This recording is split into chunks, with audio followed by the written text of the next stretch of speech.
the play.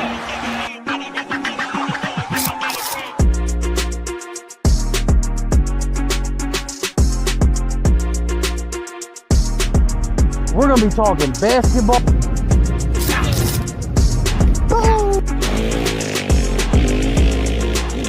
Dishes it to Barkley, who somehow finds daylight. Allen for the win! Yes!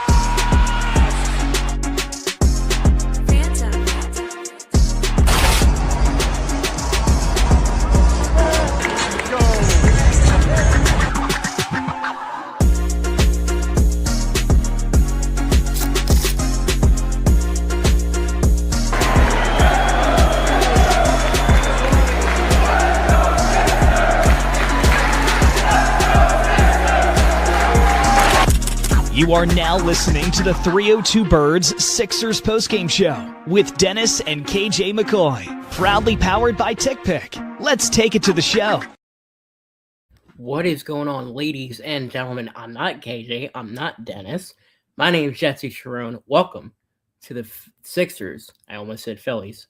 Sixers postgame show.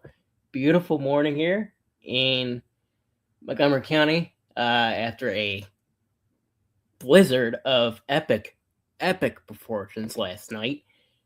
Got some good vibes going on, snow on the ground, and we got some good vibes as well as the Philadelphia 76ers finally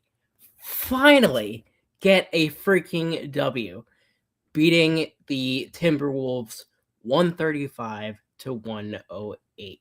I'll get into my thoughts on the game in just a second, but I gotta say, I gotta hit this first.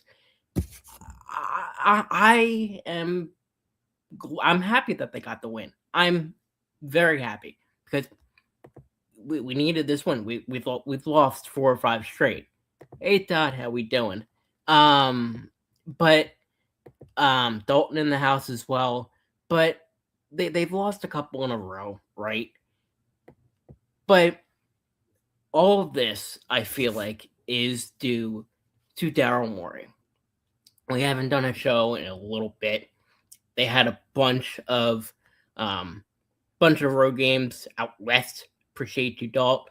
Bunch of road games out west, and then the trade deadline hit, and then the Sixers got blown out night after night after night. And I think, again, that has to do with Morey trading Jared McCain. I'll put the analogy this way. It's the same thing with the Phillies. I have a fear that Dave Dombrowski not doing anything is going to make this squad complacent, is going to make this squad unmotivated, and make this squad not care. And we've seen that sort of effort out of the Sixers ever since they've traded Jared McCain. That guy was a spark plug of your offense. Yes, he was having a tough time coming back from injury. I get that. But not adding at the deadline after throwing him to Oklahoma City for what could be a good haul in the future, I don't get any of it. Because the Sixers, up until that point, they were in the hunt for a top 5 spot in the East. Now, especially with Embiid not playing in the majority of these back-to-backs, like we've seen recently, Embiid out for, I believe, his 5th straight game against the Timberwolves. I really worry about this team. Yes, you're going to have Tyrese Maxey do Tyrese Maxey things for the majority of the season.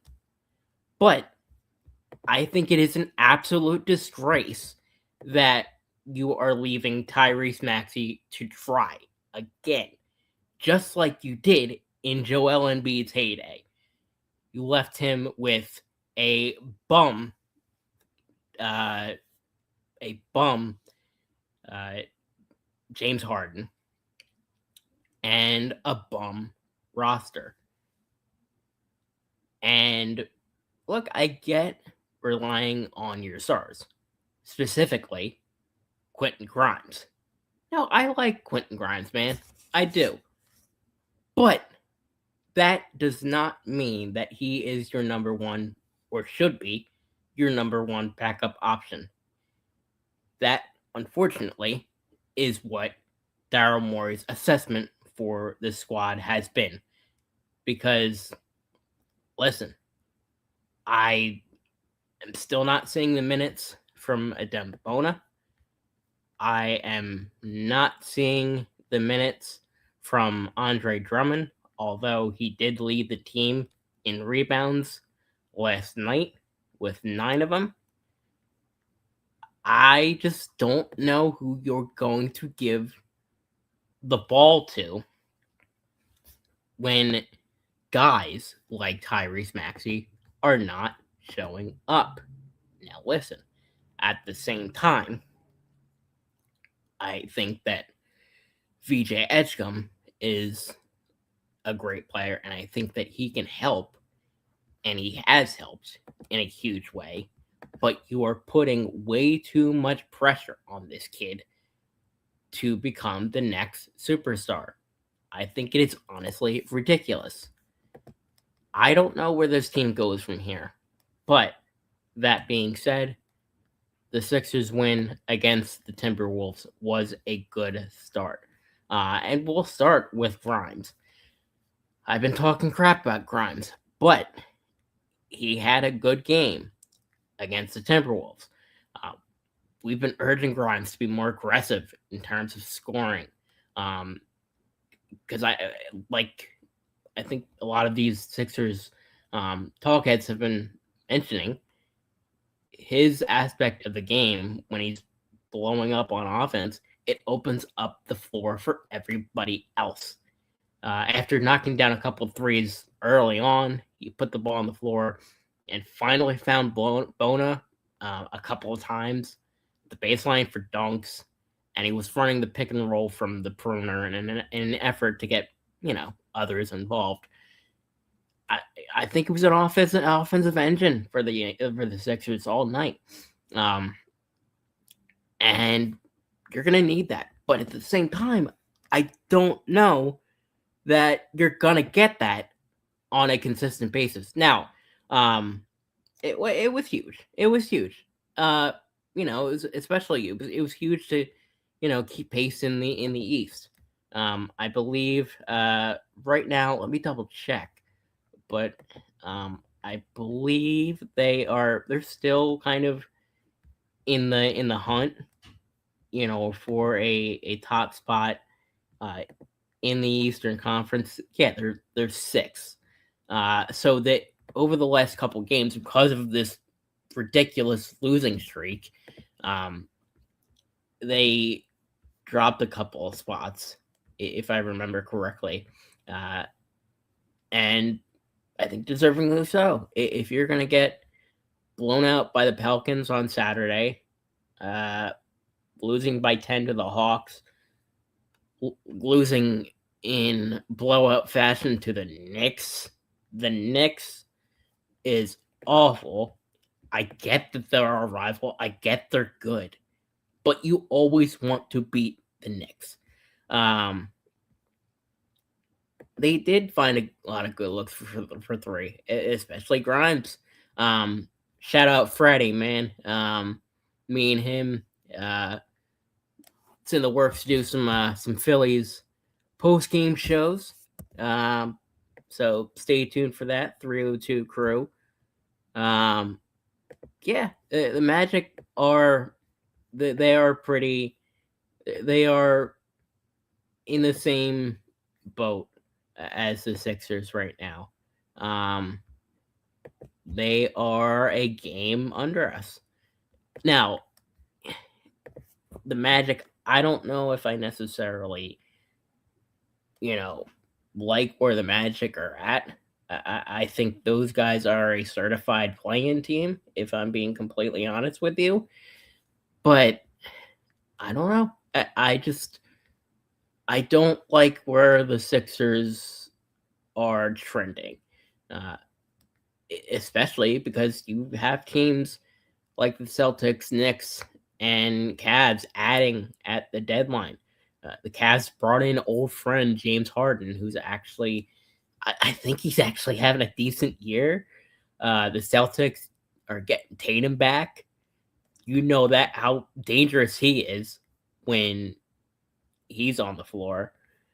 Knicks are playing great basketball, I must admit, especially Brunson and Karl Anthony Towns. Can't stand the Knicks. Yeah, I can't stand the Knicks either, but it doesn't mean they're not playing good basketball. And those guys that you mentioned, Todd, they're playing good, and they are going to be a threat come playoff time for sure. I know I even said that I think that these guys are a first round exit, but honestly, I could see them with the way that this team is motivated right now, or the lack of. I think anybody can beat the Sixers squad right now. It's just, I'm not seeing the effort from this squad. I'm just not. And again, that's not something that you can fix. I get that they're a young team. They've got some potential, but they had their shot in the East to make some noise. And Daryl Morey is a complete fraud. And add Josh Harris to that mix. I don't think we're talking about him enough. Josh Harris is being so incredibly cheap because, if I remember correctly,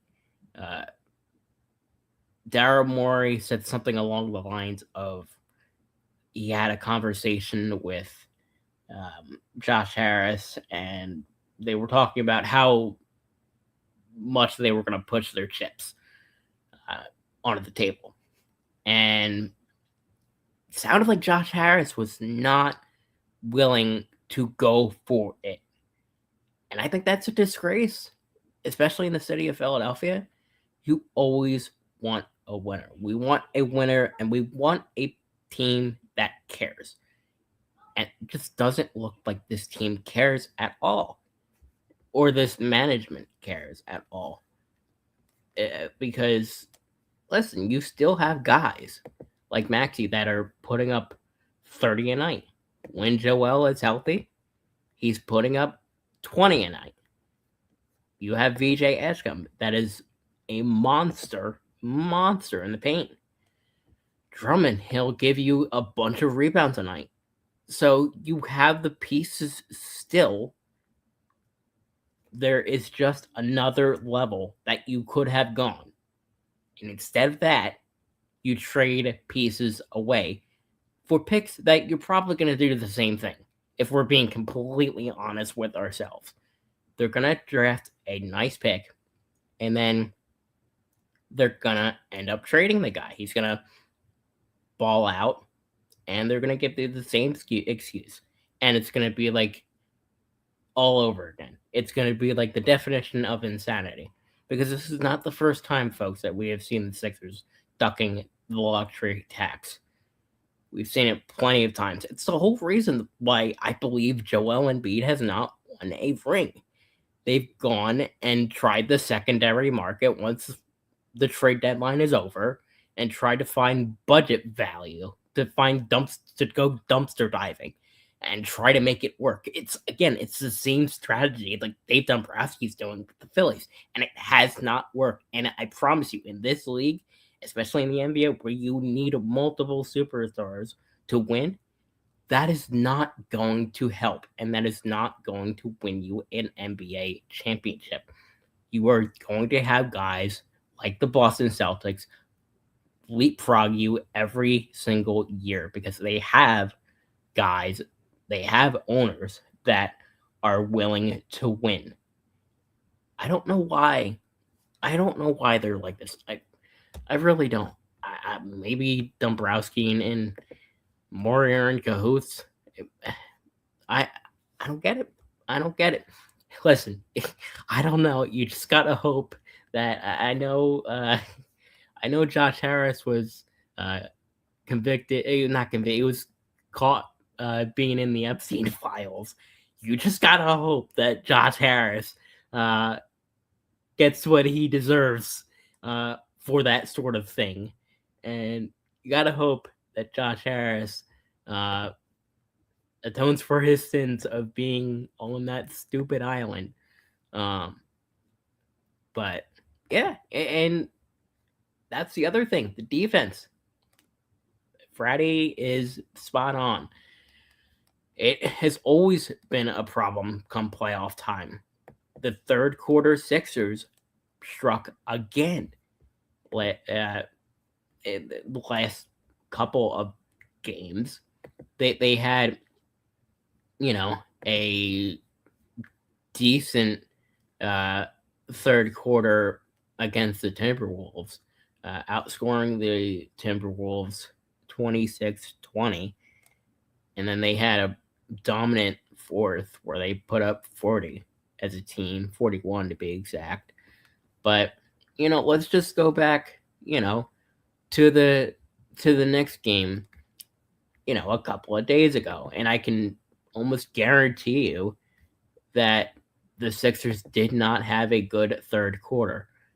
Yeah, they didn't. 29 points in that third quarter, where the New York Knicks went on a 32-point run to blow them out.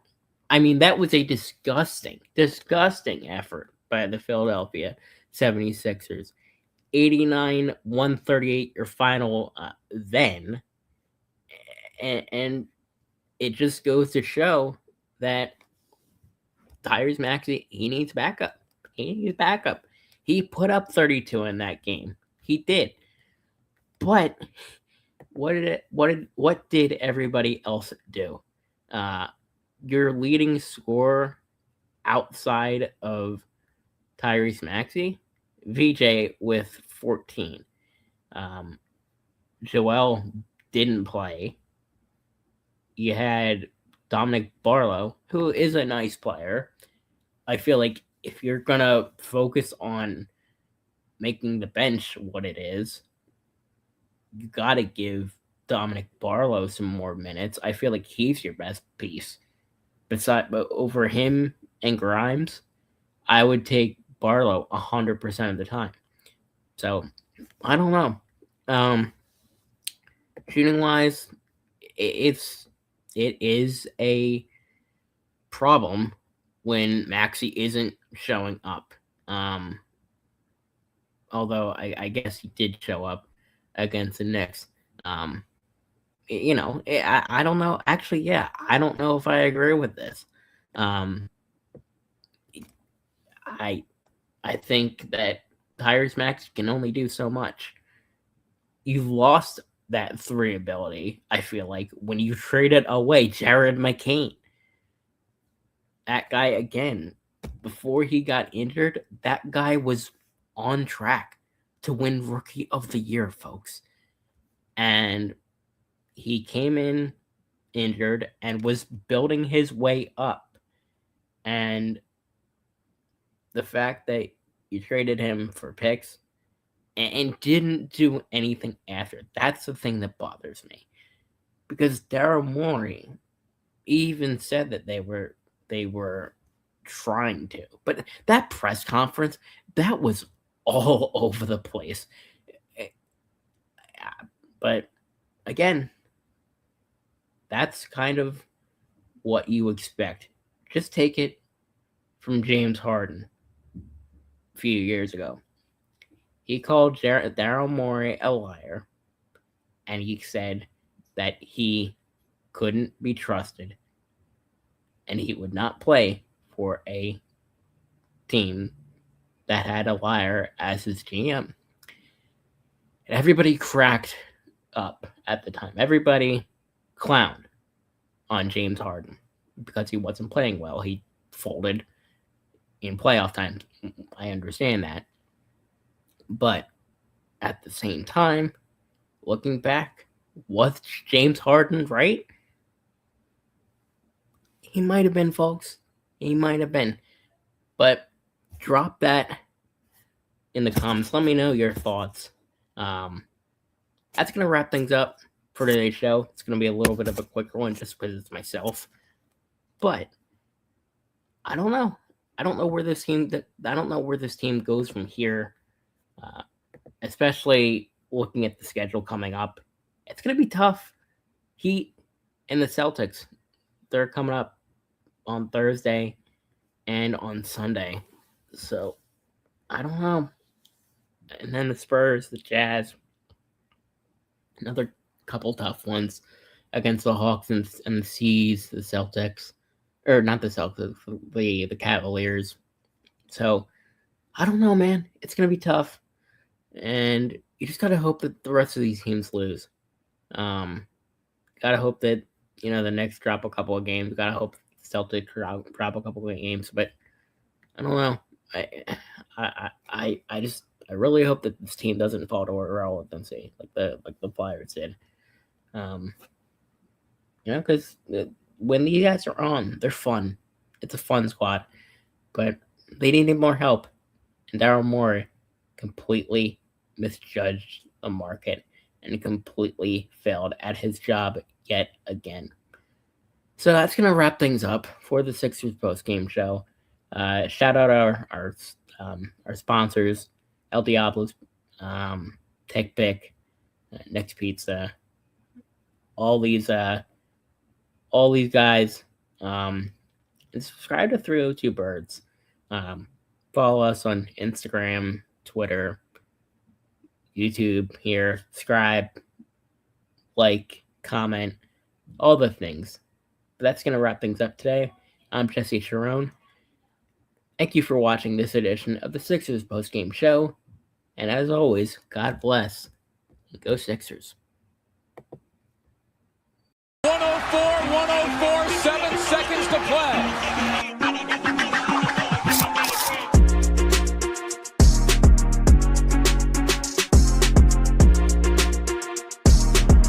We're going to be talking basketball.